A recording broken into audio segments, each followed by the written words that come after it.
IVM.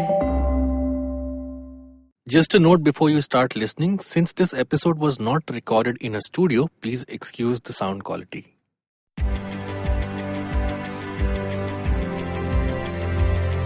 Hello and welcome to the Ganatantra podcast. I am Saryu Natarajan. And I am Alok Prasanna Kumar. And in this week's episode, we have Dr. Suan from the University of Hyderabad to discuss politics in the Northeast, which goes to voting very soon. Dr. Suan is Professor of Political Science at the Hyderabad Central University. He earned his Master's, MPhil and PhD degrees from the Center for Political Studies at the Jawaharlal Nehru University in New Delhi. He has previously taught political science at the Banaras Hindu University, Varanasi for over 8 years. He was a Fulbright Nehru postdoctoral research fellow at the Department of Political Science, University of Pennsylvania, Philadelphia, where he completed a project on asymmetric federalism and the question of democratic justice in Northeast India under the mentorship of Professor Brendan O'Leary. He also recently completed, as a co-researcher, the Levelhulme International Network project on continuity and change in Indian federalism from 2014-15 to 16-17, where his focus was on Telangana and the politics of state formation in India. The project, coordinated by Dr. Wilfred Swendon of the University of Edinburgh, involved the universities of Bristol, Edinburgh, Nottingham, Burdwan, Delhi and Hyderabad. Dr. Swan's works have been published in multiple peer-reviewed journals, including Contributions to Indian Sociology, Economic and Political Weekly, India Review, Indian Journal of Public Administration, apart from, of course, leading Indian newspapers like The Hindu, The Indian Express and The Statesman. He has rendered his professional service as a peer reviewer in noted journals including Asian Ethnicity, Asian Journal of Political Science, Contemporary South Asia, EPW, Ethnicities, Ethnopolitics, Indian Journal of Public Administration, India Review, Journal of Borderland Studies, Studies in Ethnicity and Nationalism, Studies in Indian Politics and South Asia, Journal of South Asian Studies. He was awarded the T.N. Chaturvedi Award in 2016 for the article published in the Indian Journal of Public Administration. He's an honorary fellow at the Center for Multilevel Federalism, Institute of Social Sciences. His research interests includes, among other things, federalism, ethnic conflicts, nationalism and Indian politics, with particular focus on Northeast India. I may mention here that he has just been awarded a major research project by the ICSSR on asymmetric autonomy and the politics of accommodation in Northeast India. Dr. Suan, it's a pleasure to have you on our podcast. Yeah, it has been my pleasure to be with you. Yeah. So could you talk us through a little bit of your work on the Northeast and federalism in specific, because that's an area that I, as also a lawyer and a constitutional lawyer, tend to think about quite a bit, but it would be fascinating to know your work on this aspect. Yeah, I have begun my research on the Northeast India by looking at the way in which asymmetric federalism, in fact, play out in accommodating difference, in accommodating diversities in different states of Northeast India. Yeah, I started off my research during my MPhil, that was sometime in 2000-2002. Subsequently, I developed further and consolidate in my PhD, which was titled Identities, Autonomy, and Patriotism, by looking at the way in which asymmetric federal institutions helped in the construction of constitutional patriotism in Northeast India. Right. I further developed this research by looking at the way in which asymmetric federalism caters to the demands of democratic justice. By looking at this, I was privileged to have privy to some of the unraveling debates and issues and debates in Nagaland, which was around 2012, confronted with a peculiar problem of center-state relation, where the question of Nagaland's sovereign claims on its land and resource was questioned by the central government. Right. Nagaland, by in fact, using Article 371A, has forcefully negotiated and successfully, rather, in stamping its authority on issues of land and resources. Right. I have subsequently broadened my research using my postdoctoral research fellowship at the University of Pennsylvania to look at issues of how asymmetrical institutional arrangement have implication on gender justice. Right. For example, I look at the issue of the controversy surrounding the question of reservation for Nagaland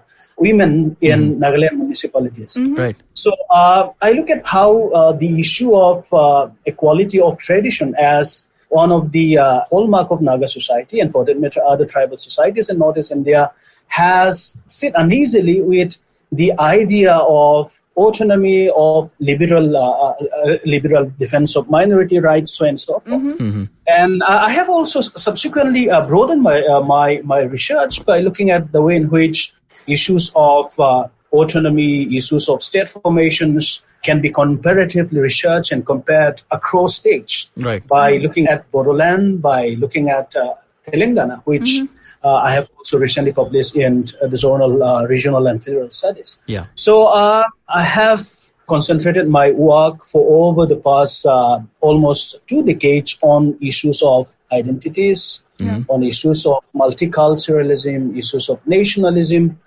and how these have implications on the way in which Indian federalism works. Yeah, just one. This is briefly my just one clarification. If you could also explain the term asymmetric federalism, because a lot of our listeners may not be very familiar with it.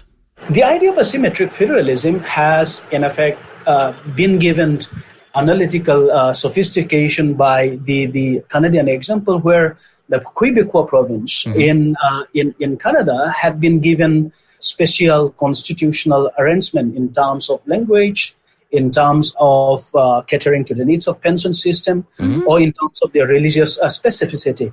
So idea of asymmetric federalism has been understood broadly in 2 terms. One is what we call the de jure asymmetry, which is also called as political asymmetry, which is available across federations because its multi-ethnic states are endowed with regional or demographic or resource diversities.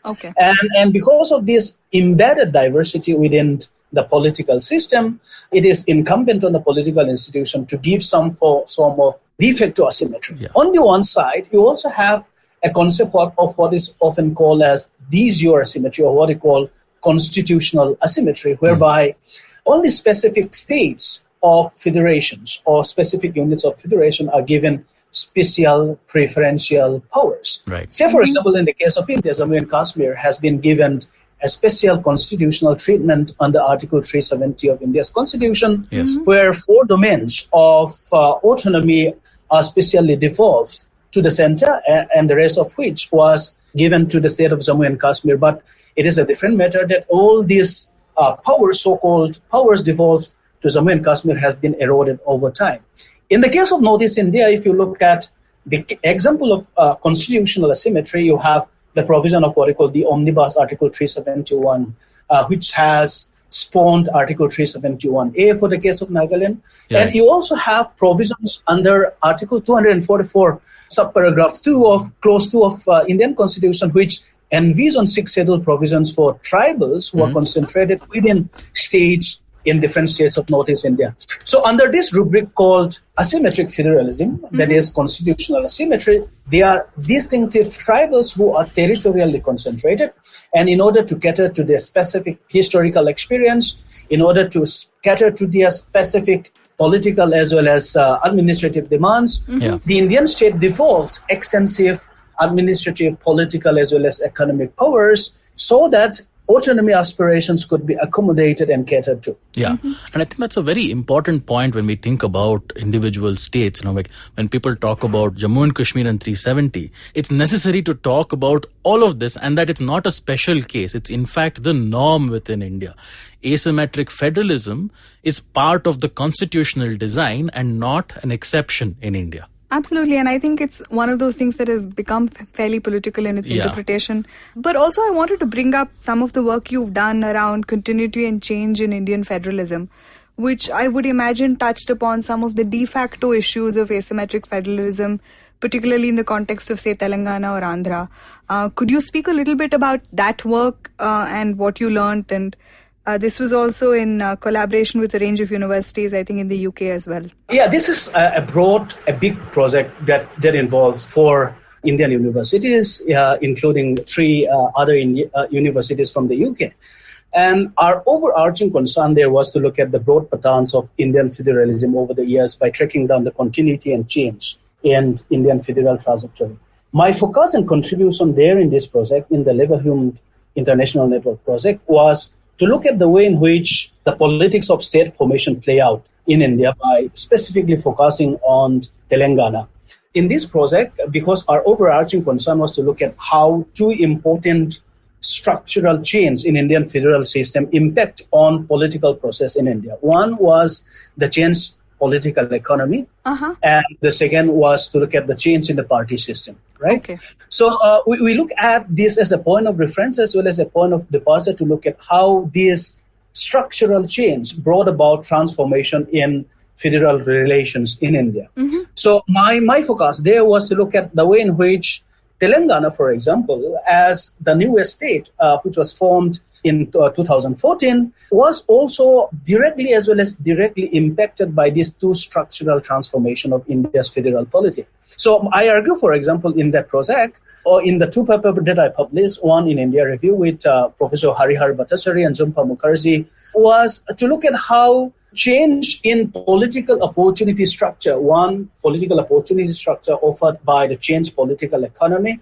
In fact, if you look at the way in which state formation politics play out in erstwhile Andhra Pradesh state, you'll find that although there was a very articulate, powerful Telangana movement since the 1950s, it was not successful because it had to operate within certain specific institutional constraint. And the constraint was that you have a single party system in which the Congress dominated the political system as well as the political process. Right. Although Telangana, for example, had impressed upon the State Reorganization Commission in 1955 of the necessity of bifurcating the Telugu states into two states, given the specific historical as well as political experience of Telangana, it was not eventually accommodated. And there are certain reasons why it was not accommodated. One was because politics essentially was concentrated in the hands of one party dominant system. Although you have elite competition within that party system, that is the Congress party system, although Telangana has its regional manifestation in terms of the factional politics within the Indian National Congress, it could not persist for so long because some of these factional leaders, Channa Reddy, for example, and his followers were easily co-opted despite the fact that they were successful in winning as many as 11 Lok Sabha seats in 1971. Right. Subsequently, because of this constraint imposed by the single party dominant system, you do not have massive mobilization of Telangana people, and the result of which is that Telangana movement was concentrated in the urban areas. It was not successful in trickle down in the rural areas. But with the changed political economy, 1991 and aftermath, you'll see that before this, you have a series of institutional innovation which also foster as well as create political opportunity structure for statehood movement like Telangana to gain political traction. One is that in the 1960s, you have devolution in the forms of the Panchayati system, the two-tier Panchayati system, which in effect devolved substantial powers to hitherto marginalize castes as well as communities. And the result of which is that as these political structures got decentralized and got empowered, hitherto marginalized as well as this empowered section of the society, subsequently these communities, castes and communities which had hitherto been excluded, subsequently cast their demands upon the political system. And the result of which is that not all of these demands could be accommodated within the political system. And remember, the 1960s was also the time in which you have another important structural transformation, that is the transformation in India's political economy. As India went for the Green Revolution, you have a kind of regional disparity which has been exacerbated between the coastal Andhra Pradesh as well as the Telangana region. And given that you have distinctive political history of coastal Andhra Pradesh, which was governed by the British, and the Telangana region, which was governed by the British, by the Nizams, you have a separate set of political administrative innovation which take place. One, on the coastal areas, you have favorable entry of capital as well as modern administrative system which cater to the demands of modernizing agriculture, for example, which in effect laid down the foundation of the Green Revolution in the late 1960s. On the other hand, because the agrarian structure continued to be feudal in Telangana, because the Nizam were least interested in bringing about modernized agricultural transformation, because the nature of the Nizam rule was itself feudal in character, it in fact inhibit this emergence of new elites, new political elites. And the result of which is that as Green Revolution happened in coastal Andhra, the kind of capital or the kind of caste which got empowered, the Khamas, the Reddys, which got empowered, subsequently find their ways and means to have access to political powers, because having enormous economic resources open up new ways and avenues of political powers. And the result of which is that by the 1980s, as the party system, the one-party dominant system, get over-centralized and personalized in the hand of Indira Gandhi, and you have supplantation of political leaders being parachuted from New Delhi because of the decision made by the party high command in New Delhi. You have a sense of discrimination and sense of insult felt by the Khamas and the Reddys community, especially the Khama Reddys. And the result of which is that you have the formation of TDP, Telugu Desam Party, in the 1980s, which in less than 9 months catapulted itself to power in Andhra Pradesh. But the prominence of Telugu Desam Party, in effect, has its implication in terms of the relations between regions within Andhra Pradesh. As Khamas began to dominate and monopolize political power, the Reddys and other communities who fell sidelined as a result of increasing popularity of the TDP began to write on the kind of emotional as well as popular outbursts of being marginalized, being discriminated, and being historically neglected. And this also coincides with another important change, that is the political economy transformation. As India's political economy opened up, and as Chandrababu Naidu become the mascot for India's globalization as well as liberalization, who in fact benefited largely the Khamas and the Reddys, who in fact harness the massive economic opportunities open up, you'll find that most of this capital investment which came in Hyderabad and surrounding urban areas are overtly kind of consolidating the regional divide between Telangana and coastal Andhra. So the political dispensation, that is the TDP and the Congress, subsequently considered to have unduly favored Andhra capitalists at the cost of Telangana capitalists. And the result of which is that because of this sense of popular frustration or disappointment with the political establishment, it was easier for the political class in Telangana region to mobilize and to carry out extensive popular campaigns for their statehood demand. And this was also facilitated by the kind of fictional politics, which, in effect, as we know, KCR was an influential youth Congress leader, subsequently became ministers in the Congress government, got disappointed, and he defected to form his own party in 2001. And this period was also a time in which, as a result of change in India's political economy, as a result in the changed party system with increasing presence of regional political parties across Indian states, regional party like the TRS, Telangana Rashtra Samiti, for example, could navigate their politics in ways which have important implications, given the fact that around 1999 and 2001 assembly elections, there is a peculiar political opportunity structure whereby a minuscule difference of voter support of, say, 0.1 to 0.5% on either side between the Congress and the TDP could ensure a windfall of, say, 100 to 150 seats on both sides. Right. And the result was that as TRS contested election in 2004 and subsequently contested in 2009 and was able to master something close to around 0.6%, no political force could, in effect, marginalize or could ignore the potent force that TRS posed before the Congress and the BJP. And the result of which was that because of the realization that there was a very fragile electoral landscape which was opened up, and because of the potentialities of TRS to swing seats on either side of the political chessboard, political parties felt compelled to somehow accommodate. Had it not been so, I think it would have been procrastinated. So in this project, my contribution was to look at how this peculiar political opportunity structure, which was facilitated by party system change and the opening up of India's economy, in effect facilitate and transform the nature of politics of state formation in India. That was fascinating, Dr. Suan. And actually, it opened up a lot of thoughts that I had also in the context of Assam and the Northeast. And one of the things I suppose that we should have to discuss is what John has the discussion over the National Register of Citizens and the Citizenship Amendment Bill.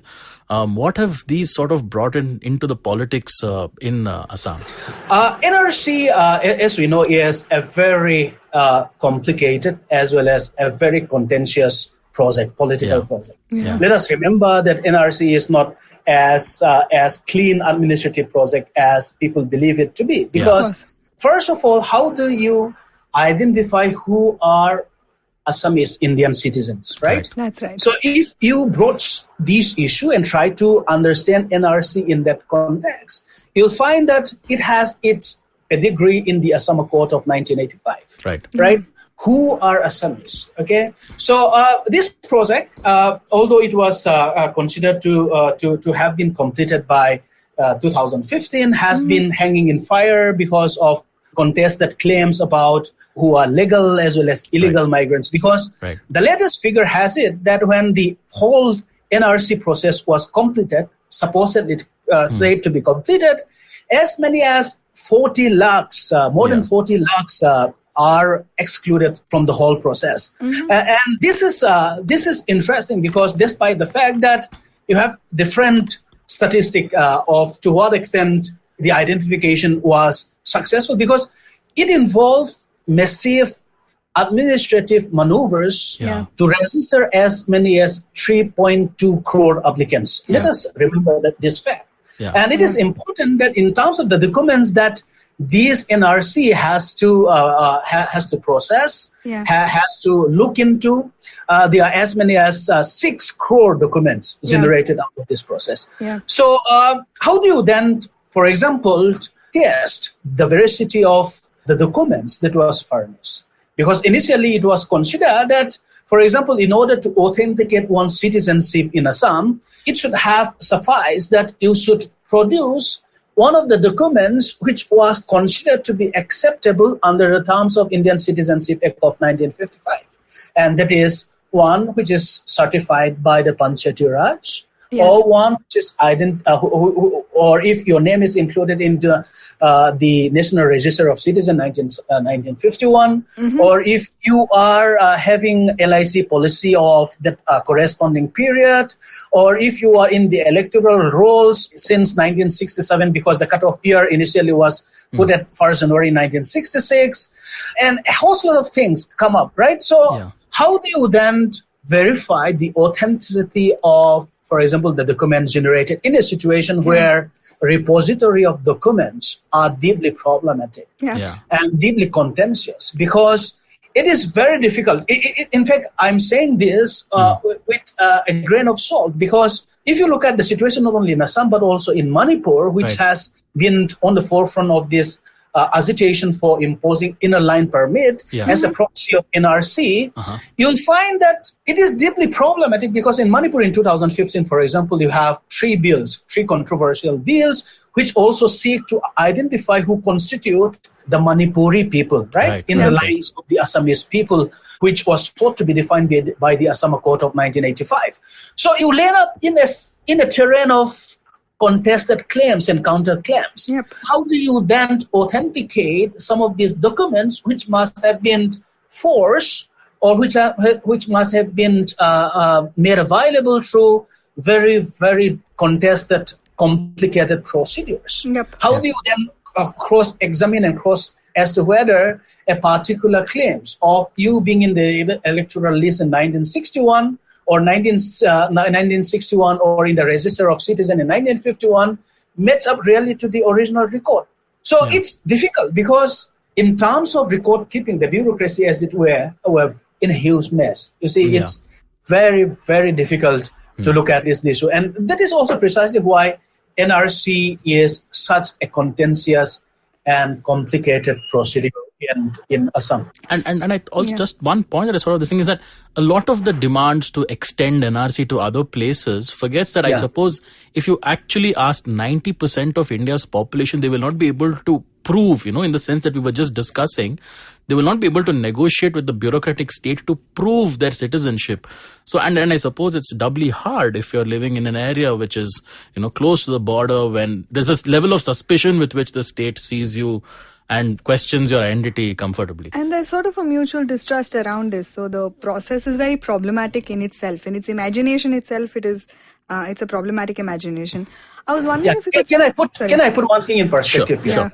Yeah, you see, if you look at the literature on NRC and the contentious debate on citizenship in Assam, you'll find that this is precisely the point of contention. The point of contention is precisely on the veracity of claims put forward by populations, enumerated populations in specific regional location, right?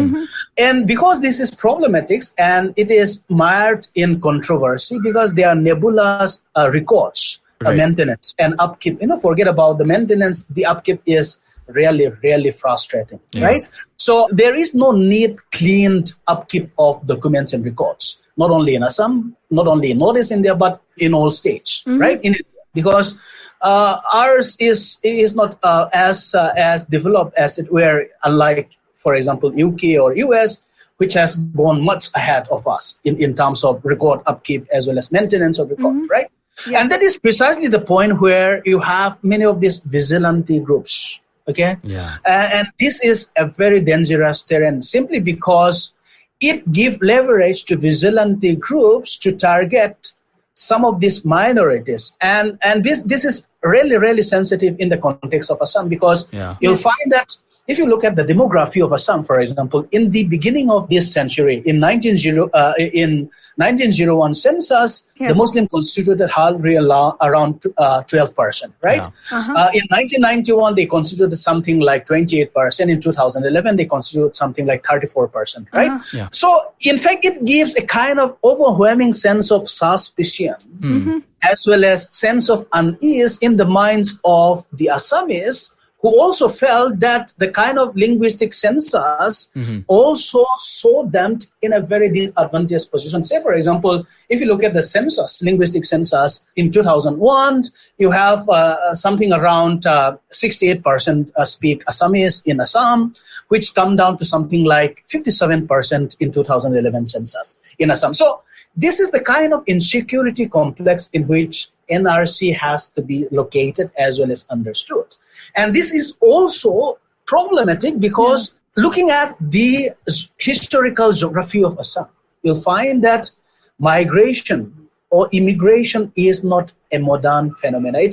It preceded colonialism, right? But it got accentuated as a result of colonial project of claiming wasteland for revenue extraction, as you know, right? Around the 19th century, as the British entered into Assam, developed tea as well as oil industries, it required extensive labors, cheap labors, which in fact was not available simply because the locals refused to perform some of these menial jobs, which they consider to be denigrating to their status, because they have a different sense of, having autonomy, a sense of, free will, a sense of this Republican idea has embedded into their mindset that they do not want to work under the control of any outsiders, right? That is one strong reason why they, in fact, repel the idea of having been recruited for some of these laborers in tea plantations or the oil industry, which sprang up in the late 19th century, right? So as a result of which, around the beginning of 20th century, as you have a boom in the jute industry, for example, in Bengal, they also realized that these wastelands are good not only for reclamation of land for tea plantation, but also possibly for not only for oil, but also for jute plantation, which in effect could generate huge lot of revenue, right? And the result of which was that the East Bengal, or what was known as Bengal at that point of time, was in abundance of labor. Okay, and the result of which is that the British would make it as a deliberate colonial policy to recruit many of these abundant labor supply in what is often referred to as East Pakistan, subsequently in post-independent India, and subsequently as Bangladesh, would cater to the colonial project, as well as would also fulfill many of these local demands and aspirations, where many of these laborers would easily work for tea, for jute, for oil, and other menial laborers, which is increasingly demanded by increased urbanization in Assam. Right. So the result of which is that we should also be mindful and sensitive to this historical geography of Assam. And because many of these so-called Muslim or minorities, because when we talk about minorities, we have not so much in mind of the Christian, the Parsi, or the Hindus and others in the context of Assam, but we have in mind the Muslim, right? Yes. So when we have minority sensitivity, let us also be mindful of the fact that these are historical immigrants. Yes. Who in effect had settled down in the so-called wasteland of Assam, which has now been transformed into the most lucrative province in Assam, because they're fertile. Which province in Assam is this? In fact, now you have as many as 9 districts in Assam, which are majority Muslim province, right? Yeah. Okay. So you have Halakandi, you have Barpeta, you have a host of these districts. 9 districts out of the 27 districts in Assam has majority Muslim population now. Okay. So the result of which is that overnight, if you try to implement NRC, you'll find that many of these so-called illegal immigrants must have settled maybe for almost 2 centuries, but they somehow, somewhere could not generate authentic documents. Yeah. Okay. Yes. Maybe because one of the plausible way to look at this is that some of the entries in the 1950s are entered wrongly, not so much because of the personal mistake, but because of bureaucratic mistakes. Yes. Yeah. And this is really plausible, because I remember myself that when I got my voter list for the first time in Manipur, my name and my father's name was entered wrongly, and my age was without my knowledge, because we do not bother much, right? Okay. Because we never know for sure that in the future you need all these documents to authenticate your citizenship, right?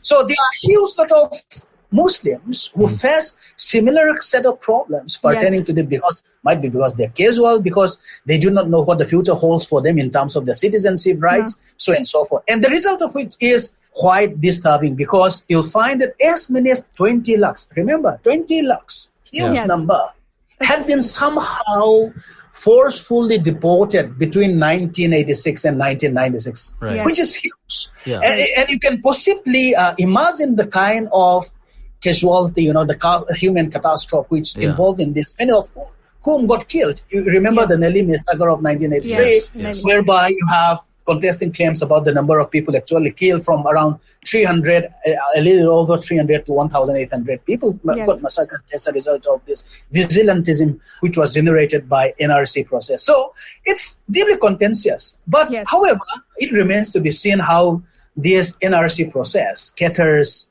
to the electoral calculation or interest of national political parties. We were also wondering, in the context of Assam particularly, how sort of other movements that exist alongside the NRC and work into the politics, like the Bodo movement and the broader also language movement in Assam itself. And also to think about that and its electoral relationship, and then the outcomes of other movements within the same area, particularly the Mizo movement and the sort of slightly divergent trajectory of impact in terms of the outcomes, and how that is potentially electorally significant or not.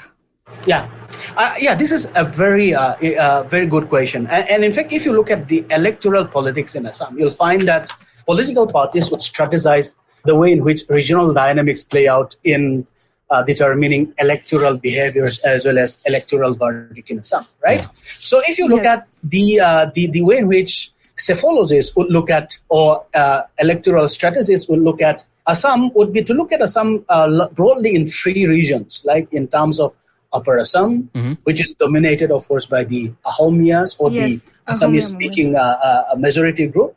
And you'll find the Lower Assam, which has a mix of Ahomias as well as the so-called plain tribes, the Bodos included, right? The Kacharis, so and so forth, the Dimasas, right? And you have the Barak Valley, which has conspicuous minority concentration, that is the Muslim concentration there.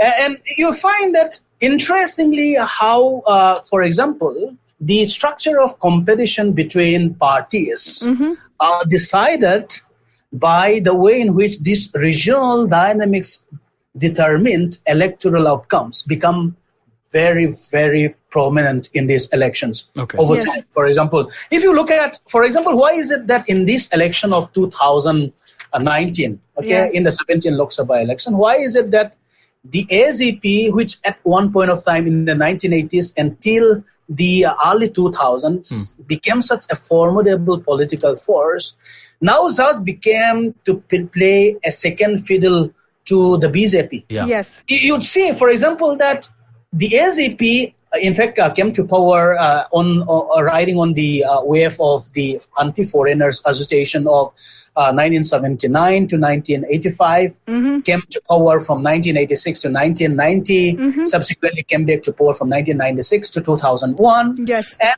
if you look at the vicissitude of political or electoral support it has. Yes. In 2001, for example, it secured 20 seats, right? After it was thrown out of power, securing something like 20.10%. And in 2006, it's slightly improved its seat by around 24 seats. And by 2011, it was more or less decimated because it could only muster around 10 seats and reducing its vote share to around 16.3%.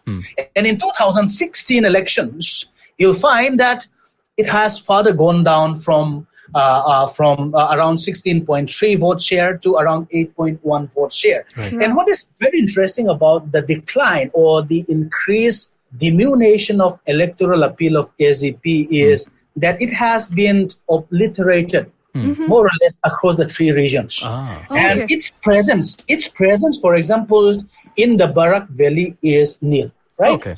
And the result of which is borne by the fact, for example, that if you look at the urban elections in 2015, right, you'll find that out of around 746 urban local body seats, the AZP Assam Gana Parishad was able to muster only around 16 seats in Upper Assam, 24 seats in Lower Assam, and 0 seats in Barak Valley, right? Unlike this, the BJP, for example, was able to muster around 223 seats in Upper Assam, around 94 in Lower Assam, and 43 in Barak Valley. And you compare this with the Congress, which is in the second position. And the BJP, of course, is in the predominant position, which in effect catapulted to its victory in the latest assembly election, where Sarbanand Sonowal secured absolute majority for the BJP. Right? So the INC, Indian National Congress, for example, had succeeded in mastering around 169 seats. In Upper Assam, Lower Assam, 41 seats and 40 seats in Barak Valley. So if you compare the total tally of seats secured by the three political parties in Assam, AZP could secure only 40 out of the 746 seats. Yes. The BJP 360 out of the 746 seats, and the Congress only 250 out of the 746 seats. So some of these commentators would, for example, suggest that given this electoral performance, which they thought is important because it foregrounds the mood of electorates in Assam. They forecast, for example, that the BJP now is in a good position to increase its seat from the existing 7 seats to possibly between maybe 15 to 21 seats. Out of the 25 seats available for the Lok Sabha elections in Northeast India.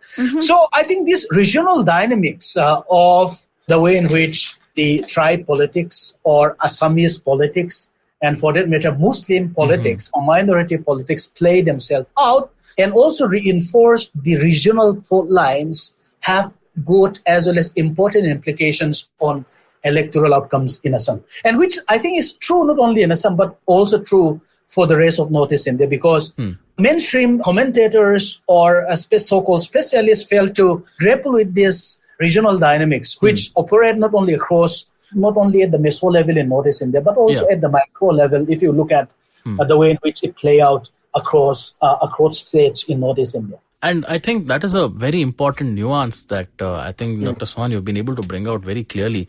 We're almost running out of time, but I thought I'd get your views on one last issue before we wrap up this episode. And that has to do with the Citizenship Amendment Bill. And that has, just for our listeners who may be unfamiliar, this is a bill which sort of says that non-Muslim refugees from Muslim-majority countries around India, namely Afghanistan, Pakistan, Bangladesh, will be given an accelerated process to gain citizenship in India. Now, when this bill was introduced, it managed to clear the Lok Sabha, but it did involve fairly vociferous protests across the Northeast. It wasn't introduced in the Rajya Sabha and didn't make any progress beyond that. So it'll have to be reintroduced if and when a next government wants to do it. But the reaction was kind of interesting for me because it wasn't just restricted to, say, any particular region or even the whole state of Assam. It seemed to happen across the Northeast. And we didn't really see so much of a reaction to this bill in the rest of the country, except in some very small elite circles. But there seemed to be a solid movement against this bill across the Northeast. Perhaps that is one issue that we can sort of discuss a little bit in the closing minutes of this podcast. A good point. This is an interesting as well as a very contentious issue, as it were, because this is also, we also got to understand this not only in its contemporaneous implication, but also looking at the historical pedigree of this uneasiness or antipathy to so-called foreigners or illegal immigrants, right? Because the Citizenship Amendment is all about not only giving citizenship status to persecuted minorities in Pakistan, in Afghanistan, as well as in Bangladesh, but it also has a regional character of its own. Right. Let us not forget this fact, because in Assam, why is it that people are totally against, for example, giving citizenship or the enfranchisement of their counterpart Hindu communities, right?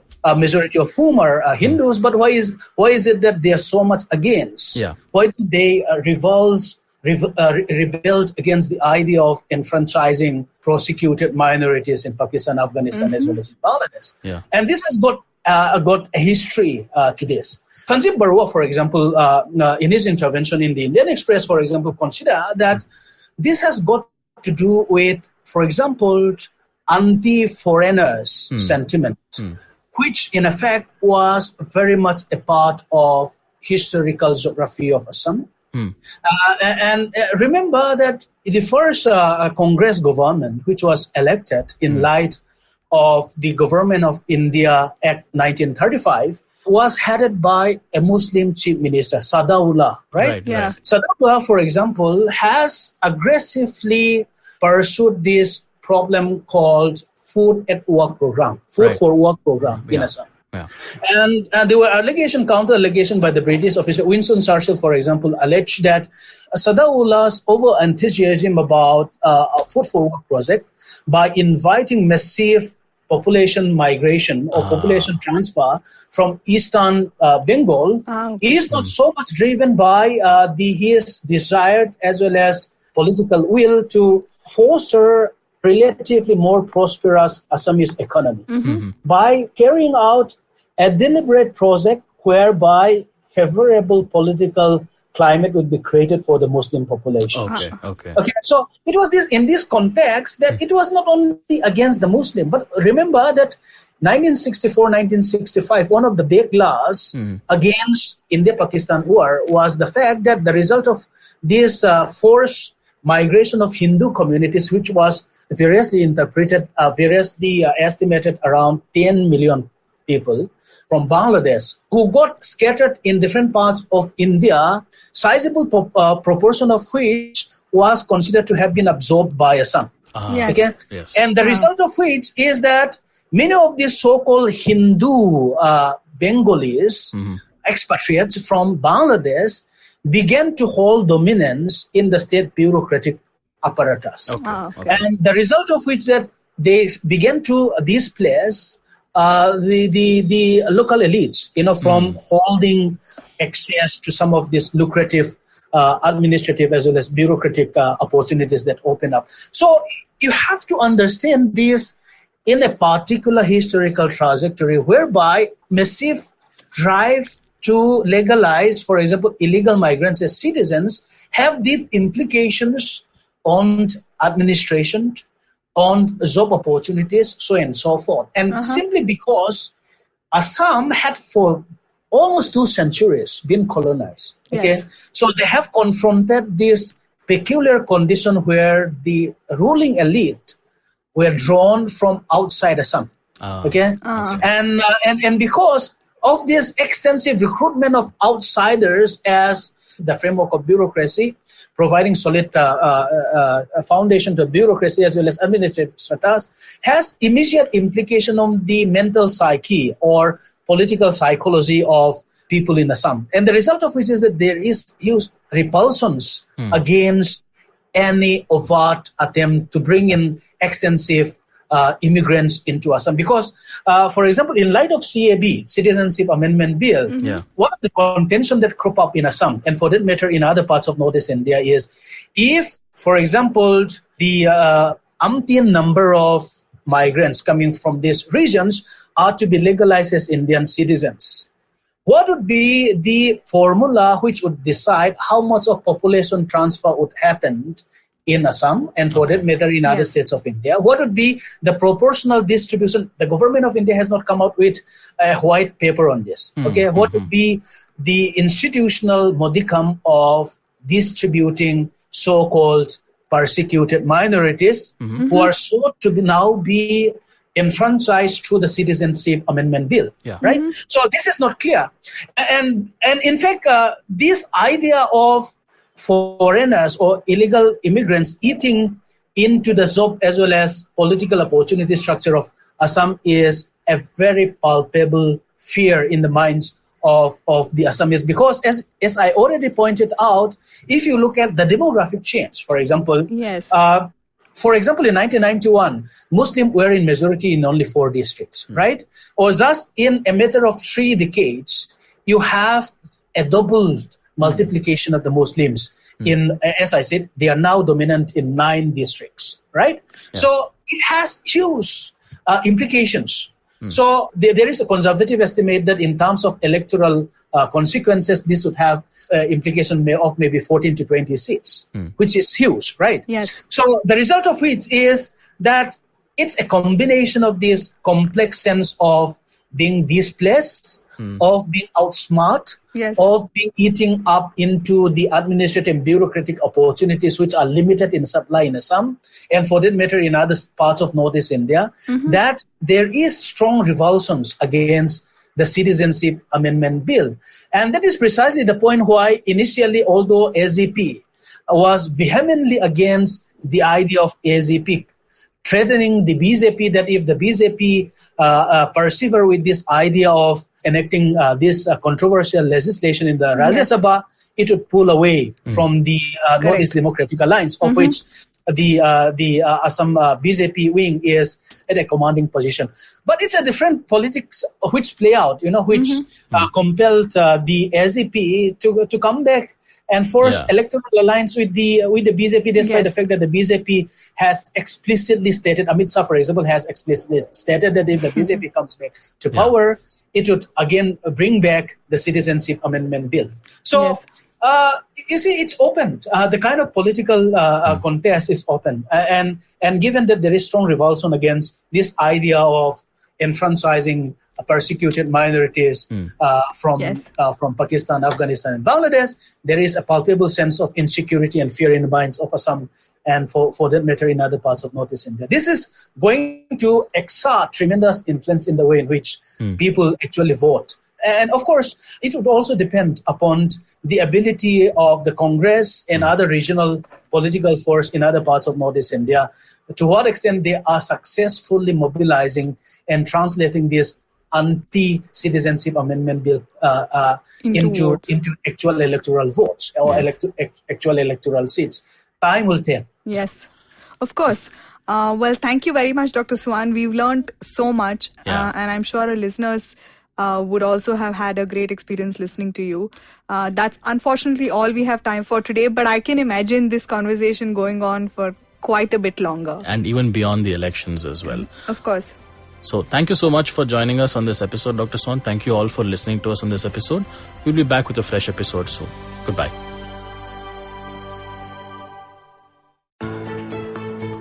How aware do you think you are of your laws and rights? Do you look up to laws when you are caught up in situations? Do you know what your rights are when you're stuck somewhere bad? Well, here's a show that can help you move an inch closer to being aware of what your rights are. Tune into Know Your Qanoon with me, Amber Rana. This is a podcast meant to answer all your law-related queries. Catch Know Your Qanoon every week on the IVM website or the app or anywhere you get your podcast from.